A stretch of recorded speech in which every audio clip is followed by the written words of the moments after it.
Assalamualaikum warahmatullahi wabarakatuh. Anak-anakku sekalian, bagaimana kabar kalian pagi hari ini? Alhamdulillah ya. Tidak terasa kita sudah menginjak ke pertemuan yang kedua. Kalau kemarin Bapak telah membahas tentang bagaimana kita bersabar dalam menghadapi wabah virus corona. Pada kesempatan ini Bapak ingin mengajak kalian untuk belajar tentang memaknai makna hidup ini. Anak-anakku sekalian, bahwa hidup ini bukanlah diciptakan oleh Allah hanya sekedar untuk kita main-main, untuk kita hanya bekerja, untuk kita hanya mencari istri, mencari pekerjaan dan seterusnya. Tetapi Allah menciptakan kita, ini ada tujuan dalam hidup ini, yaitu bagaimana kita diciptakan ini dalam rangka untuk beribadah kepada Allah. Ya. Anak-anakku sekalian, ibadah itu bukan hanya di tempat, di masjid, bukan hanya di majelis taklim, tetapi ibadah itu adalah pengabdian kita kepada Allah Subhanahu wa taala. Di semua tempat, di setiap waktu, kapan saja, 24 jam. Wa nahnu lahu abidun. Hanya kepadanya lah kita mengabdi. Anak-anakku sekalian, ibadah ini didasari, perintah beribadah ini dasari oleh Quran surat Ad-Dariyat ayat 51. A'udzubillahi minasyaitonirrajim. Bismillahirrahmanirrahim.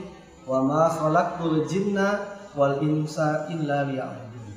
Dan tidaklah Allah menciptakan jin dan manusia kecuali untuk beribadah kepadanya.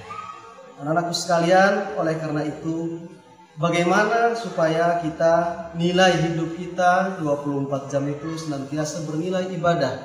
Tentunya adalah kita harus senantiasa mengikuti syariat dan aturan yang telah Allah berikan.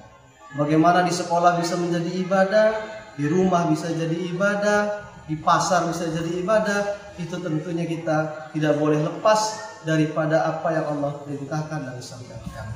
Anak-anakku sekalian yang berbahagia, agar ibadah itu bisa diterima oleh Allah, minimal kita harus punya dua syarat. Harus menempuh dua syarat. Yang pertama yaitu ikhlas. Apa itu ikhlas? Ikhlas itu adalah ibadah ini betul-betul diniatkan lillahi ta'ala semata-mata. Hanya karena Allah, bukan karena sesuatu apapun. Ya, hanya karena Allah saja. Jangan karena orang lain, jangan karena guru, jangan karena orang tua, tapi kita mengabdi ini betul-betul hanya kepada Allah. Ya. Yang kedua, ibadah itu agar diterima adalah kita harus betul-betul sesuai dengan panduan Rasulullah. Panduan Rasulullah. Bagaimana cara sholat, gitu, cara berpuasa, cara haji, itu harus disesuaikan dengan panduan yang diajarkan oleh Rasulullah. Maka kalau kita menggunakan dua syarat ini, insya Allah ibadah kita akan senantiasa diterima oleh Allah. Allah berfirman, afahasibtum annama khalaqnakum abasa wa inna ilaikum la turja'un. Apakah kamu mengira bahwa kami menciptakan kamu itu hanya sekedar untuk main-main dan tidak akan dikembalikan kepada kami? Tentu ayat ini adalah maknanya bahwa kita diperintah oleh Allah bahwa dalam hidup ini bukan hanya sekedar untuk main-main, ya, bukan hanya sekedar untuk main gadget, main HP, ya, ataupun main dengan teman-teman kalian begitu. Tapi ada tujuan, yakni adalah ibadah kepada Allah. Sholat 5 waktu, berbakti kepada orang tua, belajar, itu semua adalah bagian daripada ibadah yang harus kita lakukan, rutinitas yang harus kita kerjakan. Sehingga apa? Sehingga dalam hidup kita itu betul-betul dalam rangka mencari keridhaan Allah. Di dunia bahagia, di akhirat bahagia. Ya, sebagaimana doa setiap hari kita, Rabbana atina fid dunya hasanah wa fil akhirati hasanah wa qina adzabannar. Ya Rabb kami, berikan kepada kami kehidupan dunia yang bahagia dan akhirat juga bahagia.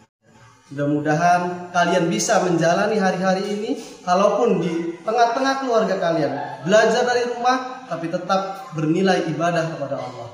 Demikian untuk pertemuan kedua ini, Bapak, mudah-mudahan bisa dipahami dan bisa diaplikasikan. Ya, Bapak akhiri, wassalamualaikum warahmatullahi wabarakatuh.